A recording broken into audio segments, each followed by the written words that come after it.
أنا عكرمة بن أبي جهل إذا اجتهد باليمين قال والذي نجاني يوم.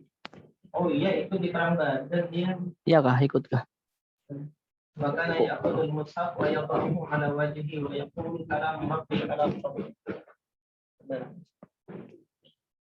كلام ربي كلام ربي. Itu kan enggak ada hadisnya. Memang itu kan fi'il amal. Ya makanya. Fi'il salaf. Walaysa ahadun yunkiruhu min as-sahabah wa huwa hayy. Al-an alfun wa khamsmi'at bis.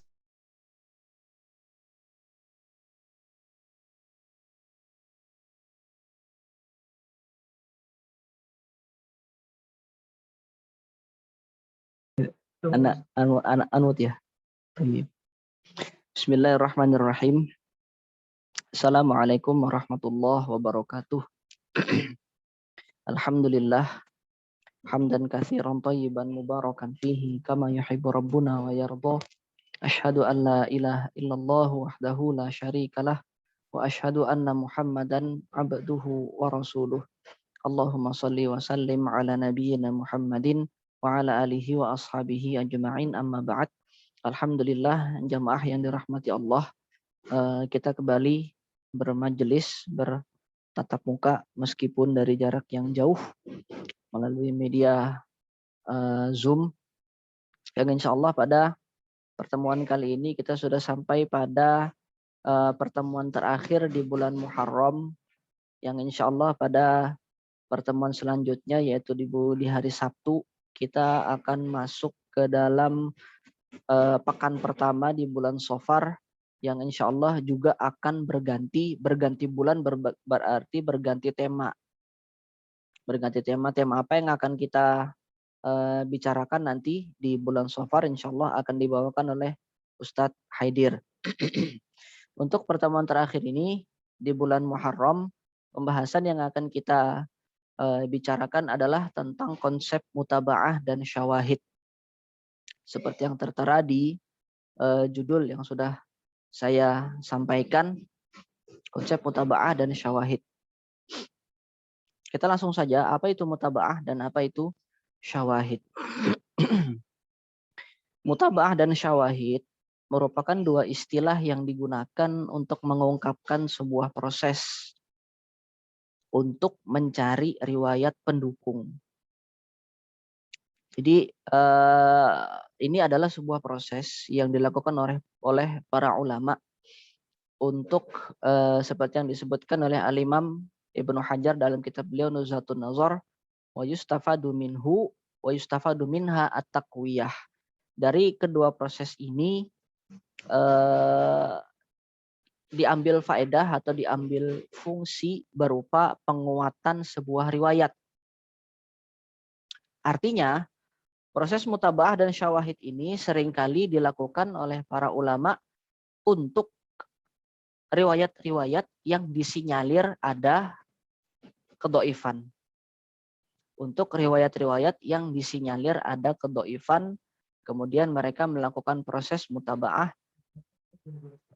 Gimana?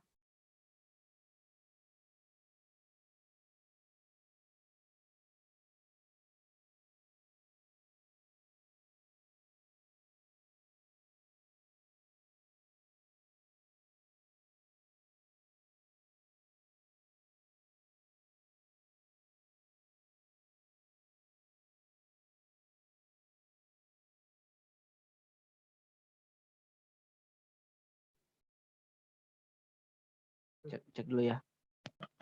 Cek.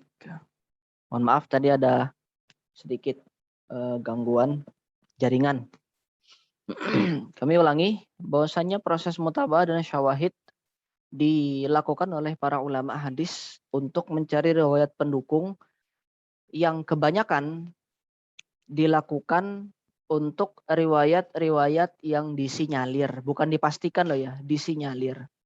Artinya biasanya riwayat-riwayat yang butuh kepada mutaba'ah dan syawahid ini riwayat-riwayat yang berasal dari seorang fiqh, tapi seorang riwayat yang berasal dari seorang fiqh tapi disinyalir ada kecacatan ada masalah. Seperti nanti yang akan kita tampilkan contohnya di sini adalah riwayat yang disinyalir cacat, padahal berasal dari seorang fiqh. Orang yang fiqh dan paling fiqh sebenarnya. Nanti akan kita lihat ininya apa namanya contohnya. Atau bisa jadi berasal dari seorang perawi yang jalur sanad yang dikatakan fiqh itu tidak bisa, mau didoifkan pun juga tidak apa namanya tidak memenuhi kriteria sebagai seorang doif. Kemudian dicarikan mutabaah dan syawahid untuk membuktikan bahwasannya riwayat-riwayat tersebut memang bukan riwayat yang doif. Ada pendukung-pendukung dari jalur-jalur sanad yang lain.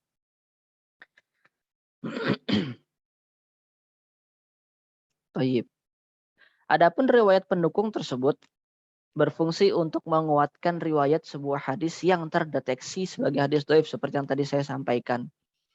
Terdeteksi atau disinyalir sebelum divonis. Artinya ini bukti bahwasanya para ulama terdahulu sangat berhati-hati dalam vonis terhadap sebuah hadis. Karena ketika para ulama memvonis sebuah hadis yang disinyalir sebagai dhaif, konsekuensinya hadis tersebut harus ditinggal. Ini kan sebenarnya dilema ya. Ini kita singgung sedikit dilema para ulama hadis. Dilemanya seperti ini. Datang sebuah riwayat kepada mereka yang isinya diklaim sebagai ucapan Rasulullah Shallallahu Alaihi Wasallam. Kemudian mereka dihadapkan kepada dua pilihan. Apakah akan menerima ucapan ini ataukah akan membuang ucapan ini? Nah, kemudian mereka melakukan proses analisa. Seperti yang sudah beberapa kali kita sampaikan di pertemuan-pertemuan yang lalu. Setelah proses analisa, baru kemudian hasil analisa mereka bisa jadi menjurus kepada salah satu dugaan ini tadi. Dugaan apakah riwayat tersebut sahih ataukah riwayat tersebut dhaif. Meskipun vonis terakhir setelah analisa mereka itu menjurus kepada vonis sahih misalkan.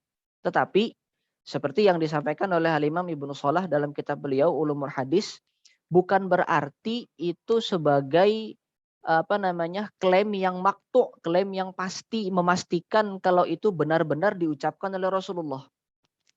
Ketika hasil analisa mereka menjurus kepada riwayat tersebut sahih. Tapi bukan berarti itu memastikan benar-benar pasti bahwasanya riwayat tersebut benar-benar diucapkan oleh Rasulullah Shallallahu Alaihi Wasallam. Demikian juga ketika para ulama hasil dari analisa mereka menjurus kepada riwayat tersebut bahwasanya dhaif. Ini juga bukan berarti mereka memastikan. Bukan berarti mereka memastikan bahwasanya ucapan tersebut benar-benar tidak pernah diucapkan oleh Rasulullah. Kalau mau dibuang, itu ucapan Rasulullah kan gitu. Ada klaim bahwasanya itu ucapan Rasulullah. Ada klaim bahwasanya itu perbuatan Rasulullah. Bisa jadi benar. Kalau itu kita buang, terus bagaimana? Berarti akan ada beberapa hadis yang harusnya kita jadikan sebagai pedoman beragama, justru kita buang. Dilemanya ada di situ. Kalau mau diterima mentah-mentah pun belum tentu benar. Siapa tahu itu bukan ucapannya Rasulullah, kemudian diakui atau diklaim sebagai ucapan Rasulullah, itu juga masuk dalam kesalahan yang besar. Nah, ini dilema para ulama saat dihadapkan kepada klaim terhadap suatu riwayat. Makanya kemudian proses analisa yang mereka lakukan bukan analisa sembarangan. Meskipun mereka sudah mendapatkan mendapatkan indikator bahwasanya sebuah riwayat tersebut dhaif, tapi tidak langsung mereka dhaifkan. Mereka akan berusaha lagi mencari bukti sekuat-kuatnya bahwasanya riwayat tersebut memang benar-benar dhaif. Seperti itu. Nah, termasuk upaya tersebut adalah dengan melakukan proses mutabaah dan syawahid ini. Poin yang ketiga, fungsi lain dari riwayat pendukung akan terlihat dalam proses tarjih. dalam dua riwayat yang sama-sama sahih, namun nampak bertentangan satu sama lain. Ini pernah kita bahas dalam materi tentang hadis muttarib. Hadis muttarib salah satu hadis yang disinyalir memiliki unsur kedhaifan di dalamnya. Nah, dengan adanya riwayat pendukung ini akan kita lihat ini ada dua, saya berikan gambaran ada dua riwayat. Yang satu ngomong boleh, yang satu ngomong tidak boleh dalam satu tema. Kemudian riwayat tersebut setelah dianalisa ternyata sama-sama berasal dari sanad yang sahih, sanad yang thiqoh. Kemudian dilakukan proses mutabaah untuk mencari kira-kira yang punya pendukung tadi apakah riwayat A atau riwayat B. Kalau kita lihat pendukungnya lebih banyak mengarah kepada salah satu riwayat, maka itulah yang kemudian dikuatkan riwayatnya. Dan ditinggalkan riwayat yang tidak ada pendukungnya. Kira-kira seperti itu gambaran tentang mutabaah dan syawahid. Selanjutnya, proses mutabah dan syawahid. Maksudnya di sini dalam slide ini akan ditampilkan bagaimana para ulama melakukan kedua proses ini. Yang pertama, mutabah dan syawahid dilakukan dengan mencari serta mengumpulkan seluruh jalur periwayatan suatu hadis untuk memastikan apakah hadis tersebut termasuk dalam kategori hadis gharib atau bukan. Kan seperti itu. Nah, mencari dan mengumpulkan seluruh jalur periwayatan suatu hadis. Artinya kita lihat para ulama zaman dulu mereka tidak berpuas diri ketika mereka sudah memiliki satu jalur sanad. Justru mereka akan mencari jalur sanad yang lain. Bahkan jalur sanad yang lebih pendek isi sanadnya. Itu yang dicari oleh para ulama. Berlomba-lomba mereka mencari mencari jalur sanad, memperbanyak jalur sanad, bukan tujuannya untuk gaya-gayaan, bukan tujuannya untuk gengsi-gengsian, tetapi tujuannya adalah untuk mendapatkan bukti yang kuat terhadap sahih atau tidaknya sebuah riwayat yang mereka miliki. Itu tadi. Jadi mengumpulkan serta mencari seluruh jalur periwayatan suatu hadis. Satu hadis itu tidak menutup kemungkinan diriwayatkan dari jalur sanad yang banyak. 2 atau 3 atau 4 seperti itu. Untuk memastikan apakah hadis tersebut termasuk dalam kategori hadis gharib atau bukan. Maksudnya di sini bukan berarti kalau hadis tersebut gharib hanya diriwayatkan dari satu jalur sanad ini termasuk di dalam kategori hadis yang dhaif, tidak. Hadis yang gharib belum tentu dhaif. Hadis yang masyhur, ini istilah gharib dan masyhur sudah kita bahas ya dalam beberapa pertemuan, nanti bisa dimurojaah di di video-video yang lalu dalam beberapa beberapa pertemuan yang sudah kita laksanakan. Istilah hadis gharib sudah pernah kita bahas, yaitu ketika sebuah hadis diriwayatkan dari satu jalur sanad saja.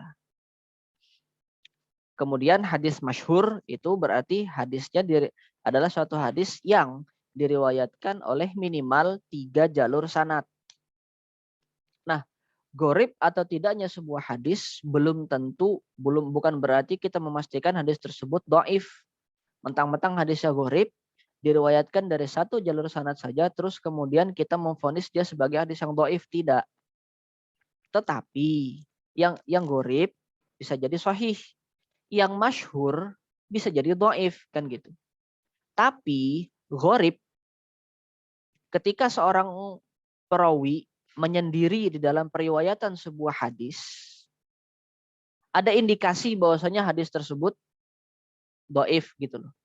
Bukan memastikan, bukan memvonis, tetapi ini salah satu indikator.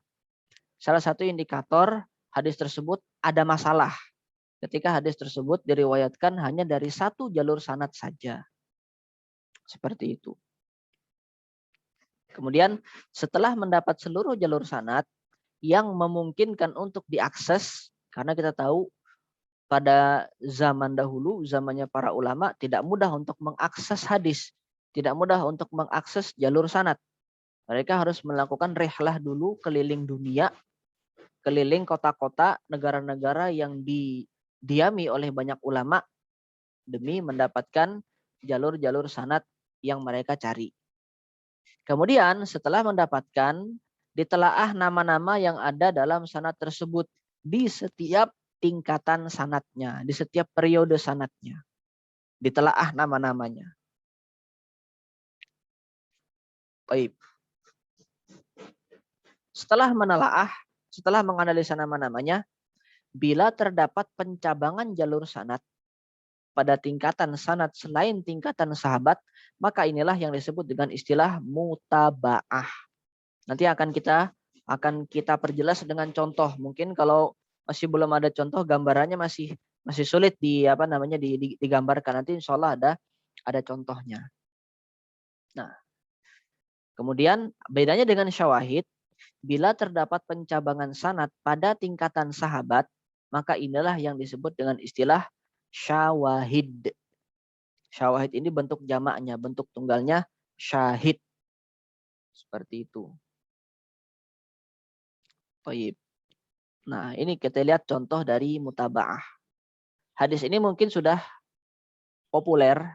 Hadis ini sudah terkenal karena hadis ini sering diajarkan oleh para ustadz, para dai ketika bulan Ramadan.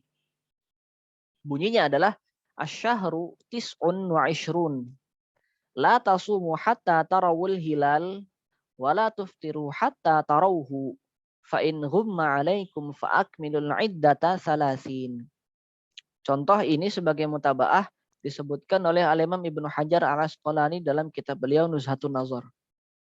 Makna hadis ini adalah bulan itu, setiap bulan maksudnya, terdapat 29 hari dalam setiap bulan.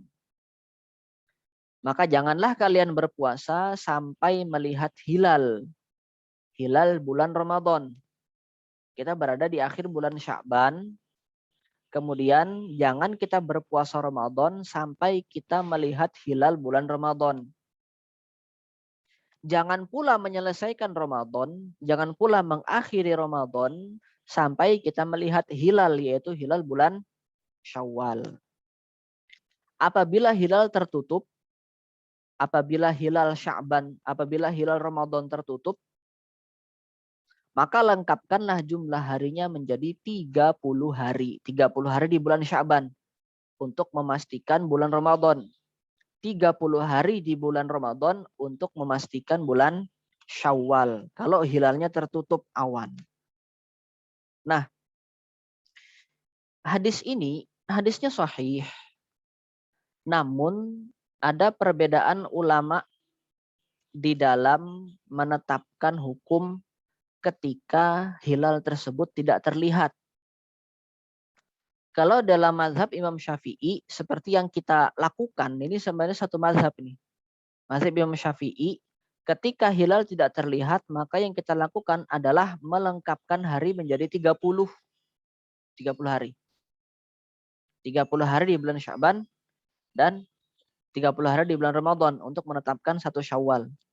Kalau hilal tertutup. Tapi dalam mazhab Imam Ahmad ibn Hanbal, justru yang dilakukan adalah mengurangi harinya, dipaskan 29 hari. Karena perbedaan lafadz hadis di ujungnya ini. Di ujungnya ini kan solusi yang ditaruhkan oleh Rasulullah. Fa in humma alaikum. Kalau hilal tersebut tertutup oleh awan. Maka solusi yang ditaruhkan oleh Rasulullah, akmilul iddah salasin.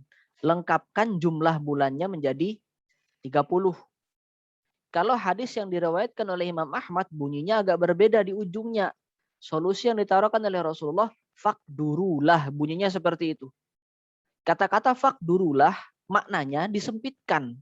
Qadaro yakduru maknanya disempitkan. Artinya justru harinya dipaskan menjadi 29 hari. Seperti itu. Itu dalam mazhab Imam Ahmad bin Hanbal. Nah, hadis ini tadi kan ada perbedaan ada perbedaan ujung redaksinya, ada perbedaan ya kan. Ujung redaksinya ada perbedaan yang menyebabkan para ulama berbeda juga di dalam mengambil solusi apabila tertutup hilal tersebut. Ujung redaksi yang isinya fa'akmilul iddah ini diriwayatkan oleh Imam Syafi'i. Sedangkan ujung redaksi yang isinya faqduru lahu itu diriwayatkan oleh murid-muridnya Imam Malik selain Imam Syafi'i. Nanti akan kita lihat jalur sanadnya. Jadi ada yang mensinyalir bahwasannya ujung redaksi hadis yang isinya fa'akmilul iddah salasin ini hanya diriwayatkan oleh Imam Syafi'i saja. Sedangkan mayoritas murid-muridnya Imam Malik meriwayatkan dengan redaksi faqduru lahu. Artinya, ada yang mensinyalir bahwasannya riwayat Imam Syafi'i yang ujungnya ikmalul iddah salasin ini adalah riwayat yang bermasalah. Karena Imam Syafi'i sendirian dalam meriwayatkan kalimat ini. Sedangkan murid-muridnya Imam Malik yang lain mayoritas meriwayatkan dengan bunyi faqduru lahu. Dari sini, apakah langsung kita buang, apakah langsung kita vonis Imam Syafi'i tersalah dalam meriwayatkan hadis? Apakah langsung kita vonis riwayat Imam Syafi'i adalah riwayat yang dhaif? Nah, tidak bisa serta-merta kita melakukan itu karena Imam Syafi'i bukan perawi yang dhaif, beliau thiqah.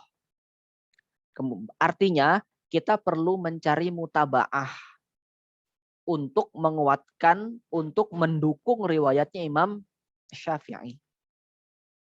Nah, kita lihat proses mutabaahnya di sini. Ternyata, nah ini susunan sanadnya. Susunan sanad yang tadi, Muhammad bin Idris, ini Imam Syafi'i ini.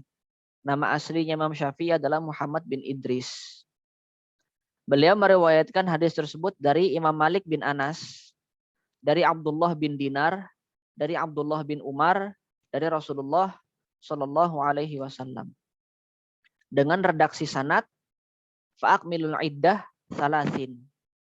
Sedangkan murid-muridnya yang lain selain Imam Syafi'i, kita jangan ngelihat dulu kepada Al-Qanabi nanti dulu. Murid-murid lain selain Imam Syafi'i, murid-muridnya Imam Malik ini meriwayatkan dengan redaksi faqduru lahu. Nah, kemudian disinyalir riwayatnya Imam Syafi'i ini bermasalah karena Imam Syafi'i sendirian dalam meriwayatkan redaksi fa'akmilul iddah salasin. Ternyata setelah ditelusuri jalur sanadnya ada riwayat pendukung. Ada muridnya Imam Malik yang lain yang selain Imam Syafi'i yang juga thiqah meriwayatkan dengan redaksi yang sama seperti redaksinya Imam Syafi'i, yaitu Al-Imam Al-Qanabi. Ini meriwayatkan redaksi yang sama seperti redaksi Imam Syafi'i, fa'akmilul iddah.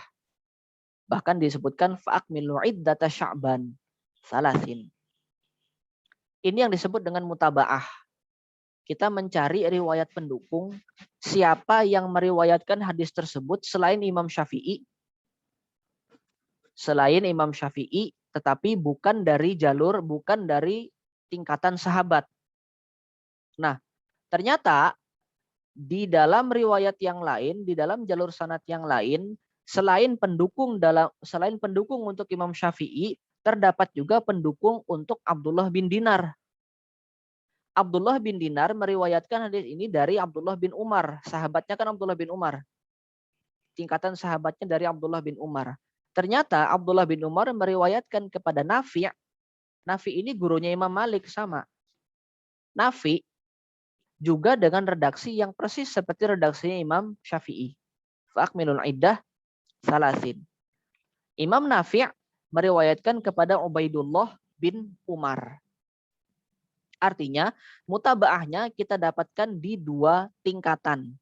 Pada tingkatan Imam Syafi'i kita temukan mutabaah untuk beliau untuk mendukung atau menguatkan periwayatan beliau dari jalur Al-Imam Al-Qanabi. Kemudian mutaba'ah di tingkatan yang kedua ada pada tingkatan Imam Abdullah bin Dinar, yang mana riwayatnya juga dikuatkan oleh Imam Nafi' dengan redaksi fa'akmilul iddah salasin. Mudah-mudahan bisa tergambar proses mutaba'ah di sini. Artinya yang kita cari adalah riwayat yang disinyalir bermasalah. Ini kan kita perlu lihat, ini riwayat disinyalir bermasalah, tapi kita lihat sumber masalahnya ada di mana. Nah, kalau riwayat hadis yang ini tadi kita lihat ada masalah riwayatnya. Riwayat jumhur menyebutkan faqdurulah, sedangkan riwayatnya Imam Syafi'i menyebutkan fa'akmilul iddah. Dari redaksinya terdapat ada indikator ada masalah. Kemudian setelah kita mengindikasikan ada masalah di situ, kita cari sumber masalahnya ada di mana. Ternyata ditemukan sumber masalahnya ada pada Imam Syafi'i. Bagaimana bisa terjadi? Bagaimana kita bisa memfonis sumber masalah ada di sini? Karena murid-muridnya Imam Malik yang lain meriwayatkan dengan redaksi yang berbeda dengan redaksinya Imam Syafi'i. Nah, setelah kita dapatkan sumber masalah ini, inilah yang kemudian kita carikan penguatnya. Kita carikan pendukungnya. Siapa selain Imam Syafi'i yang meriwayatkan dengan redaksi fa'akmilul iddah salasin? Ternyata ditemukan di antara sekian banyak muridnya Imam Malik yang meriwayatkan hadis ini, ada juga yang meriwayatkan dengan redaksi yang sama persis seperti redaksinya Imam Syafi'i. Artinya Imam Syafi'i mendapat pendukung dalam periwayatan hadis ini. Mendapat mutaba'ah dalam periwayatan hadis ini. Satu, mutaba'ah yang kita temukan dari angkatan atau tingkatannya Imam Syafi'i. Kemudian mutaba'ah juga kita dapatkan dari angkatannya gurunya Imam Syafi'i. 2 tingkat di atas Imam Syafi'i. Yang mana Abdullah bin Dinar juga disinyalir meriwayatkan ini tidak ada pendukungnya. Disinyalir permasalahan ada di 2 tempat kan gitu. Di Imam Syafi'i sama di Abdullah bin Dinar. Nah, ternyata Abdullah bin Dinar juga dapat riwayat pendukung. Ada orang lain, ada imam lain yang satu angkatan dengan Abdullah bin Dinar meriwayatkan hadis yang sama dengan redaksi yang sama, yaitu fa'akmilul iddah salasin, yaitu Imam Nafi'. Dan ini semuanya adalah kumpulan orang-orang fiqh ini. Ini semua kumpulan orang-orang fiqh.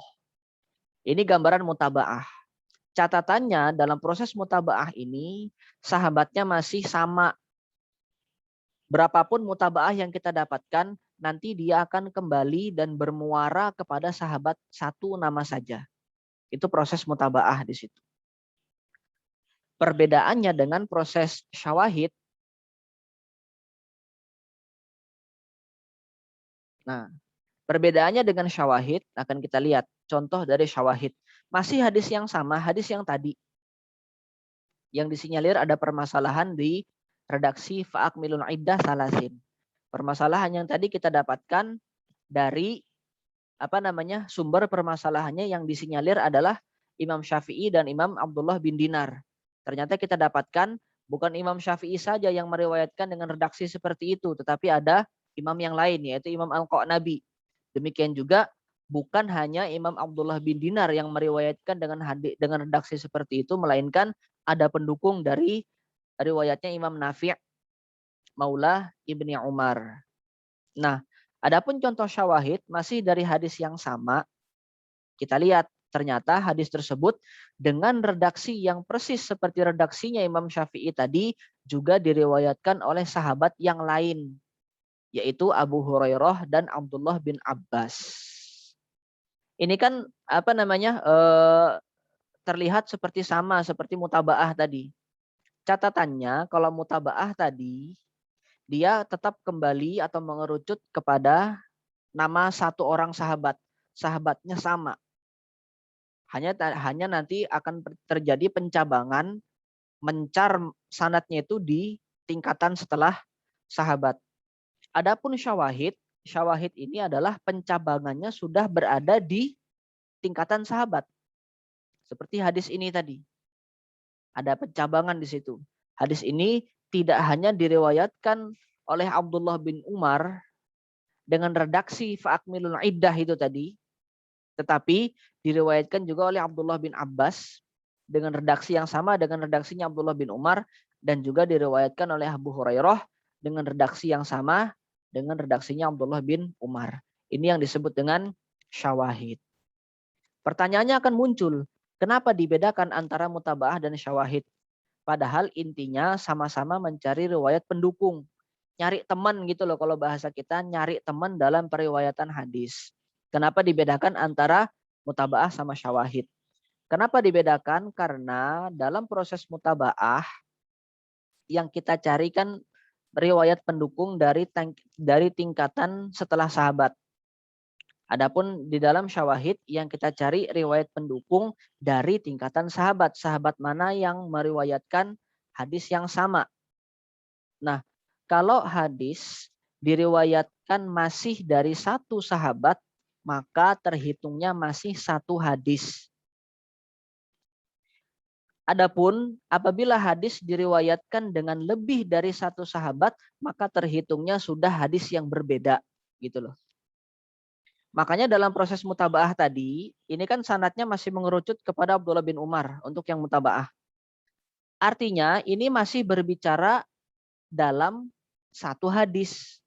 Masih menganalisa, masih meneliti satu hadis. Karena masih diriwayatkan dari satu jalur sanad. Kalau dia sudah diriwayatkan dengan dua jalur sanad atau jalur sanad yang berbeda, seperti ini, dari 3 orang sahabat, maka ini terhitung 3 buah hadis yang berbeda-beda, meskipun isinya sama. Jadi cara menghitung hadis seperti itu. Kalau diriwayatkan dari satu sahabat, maka itu terhitung satu hadis. Meskipun nanti pencabangan sanadnya banyak setelah periode sahabat. Tapi kalau hadis tersebut diriwayatkan lebih dari satu sahabat, 2 sahabatkah atau 3 sahabatkah, maka itu sudah terhitung 2 hadis yang berbeda. 2 hadis yang berbeda atau 3 hadis yang berbeda tapi maknanya sama. Ini juga bisa dilakukan untuk menguatkan hadis yang dibahas, yaitu hadis Abdullah bin Umar. Oh, ternyata ada hadis yang lain yang diriwayatkan oleh sahabat yang berbeda. Karena gambarannya kan begini, Rasulullah ngajar sahabat, Rasulullah memberikan kajian kepada sahabat itu kan tidak di dalam satu majelis saja. Bisa jadi Rasulullah memberikan satu hadis dalam satu majelis yang isinya sahabat-sahabat yang banyak berbeda-beda. Tapi bisa jadi Rasulullah menyebutkan satu hadis di dalam beberapa momen yang berbeda-beda. Beberapa momen yang berbeda-beda itu isinya juga sahabat yang berbeda-beda. Hari Sabtu misalkan menyebutkan hadis tentang melihat hilal ini. Besok hari Ahad Rasulullah ngajar lagi, Rasulullah memberikan kajian lagi kepada sahabat, isinya juga tentang tentang hadis tentang melihat hilal. Artinya kan itu sudah ada di 2 momen. Satu hadis ada di 2 momen. Satu hadis ada di 2 kali ucapan. Berarti itu terhitung 2 kali 2 hadis. Bukan satu hadis, terhitung 2 hadis berarti. Nah, jadi semakin banyak hadis, semakin banyak sahabat yang meriwayatkan hadis, maka itu sudah terhitung lebih dari satu hadis. Seperti hadis ini, berarti hadisnya sebenarnya ada 3. Meskipun nanti maknanya sama. Seperti itu. Allahu a'lam bishawab. Mungkin sampai di sini dulu pembahasan yang kita bahas pada sore hari ini. Untuk selanjutnya kita buka sesi diskusi. Bila ada para ikhwan yang ingin mendiskusikan sesuatu, kami persilahkan untuk menuliskan di kolom chat yang sudah tersedia.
Cukup ya kayaknya nih ya. Cukup ya, Mar. Ada yang ya. Mudah-mudahan sudah jelas pembahasan yang kita bahas tadi. Apabila nanti ada yang ingin ditanyakan untuk selanjutnya, siapa tahu nanti di tengah-tengah murojaah kemudian muncul pertanyaan, nanti bisa disampaikan di grup. Saya rasa cukup untuk pertemuan sore hari ini. Mudah-mudahan apa yang kita pelajari pada sore hari ini bermanfaat, dan mudah-mudahan apa yang kita pelajari sore hari ini diberkahi oleh Allah Subhanahu wa taala. Kita tutup dengan doa kafaratul majelis. Subhanakallahumma wa bihamdik asyhadu an la ilaha illa anta astaghfiruka wa atubu ilaik. Wassallallahu ala nabiyyina Muhammadin wa ala alihi wa ashabihi ajma'in. Assalamualaikum warahmatullahi wabarakatuh.